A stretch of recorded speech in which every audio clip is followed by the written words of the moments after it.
एक छोटा बच्चा बस गलती से जंगल में कुछ अजीब देख बैठा था और उसकी माँ ने डर के मारे उसे घर से ही निकाल दिया। उसने कहा, अब तुझे अपने गुनाह की माफी मांगनी पड़ेगी, वरना पूरा घर बर्बाद हो जाएगा।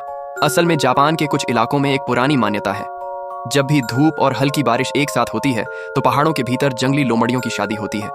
लेकिन उस शादी को इंसान की नजर से देखना बहुत बड़ा अपशकुन माना जाता है। अगर किसी इंसान की नजर उस पर पड़ जाए तो कहते हैं कि पूरी नस्ल तक को श्राप लग सकता है। इसलिए जब भी ऐसा मौसम आता है, गांव वाले दरवाजे बंद करके घर में ही रहते हैं, क्योंकि कोई नहीं चाहता कि लोमड़ी देवी का गुस्सा झेलना पड़े। लेकिन उस दिन लड़का जिद्दी निकला। माँ ने लाख समझाया, पर उसे तो सब मजाक लगता था। वह सीधा जंगल की ओर निकल गया। देखना चाहता था कि यह लोमड़ी की शादी आखिर होती कैसी है। जैसे जैसे वह गहराई में गया, चारों तरफ सफेद धुंध छा गई और कहीं दूर से बांसुरी जैसी आवाजें आने लगी। वो डर के मारे एक बड़े पेड़ के पीछे छिप गया। तभी उसने देखा, एक अजीब सा बारात जैसा जुलूस आ रहा है। हर लोमड़ी ने रंग बिरंगे कपड़े पहने थे। लड़के लड़कियां दोनों अलग अलग कतार में, बीच में एक दुल्हन जैसी लोमड़ी थी और उसके साथ था लाल टोपी पहना हुआ दूल्हा। वह सब बहुत धीरे धीरे चल रहे थे। हर कुछ कदम पर पीछे मुड़कर देखने लगते थे, जैसे किसी की निगाह महसूस कर रहे हो। लड़का हैरान था। उसे यकीन हो गया कि यह कोई आम जानवर नहीं, वह शायद सच में किसी अलौकिक दुनिया की शादी देख रहा है। लेकिन तभी एक लोमड़ी की नजर उस पर पड़ गई। लड़का डर के मारे दौड़ पड़ा। घर पहुंचा तो देखा, मां पहले से दरवाजे पर खड़ी थी।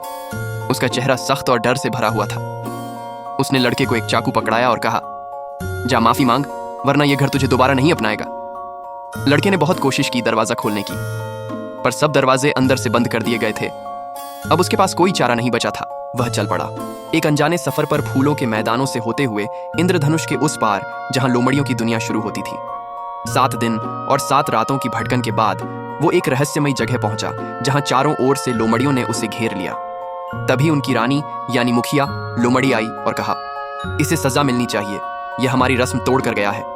लड़का डर के मारे रोने लगा, यहां तक कि वह खुद को गंदा तक कर बैठा। इतने में एक लोमड़ी राजकुमारी को उस पर दया आ गई। उसने कहा, यह बच्चा है, इसे माफ कर दो। बाकी लोमड़ियां भी उसकी हालत देखकर हंसने लगी और आखिरकार मुखिया ने उसे माफ कर दिया। लड़का जान बचाकर घर लौटा और मां ने उसे फिर से गले से लगा लिया।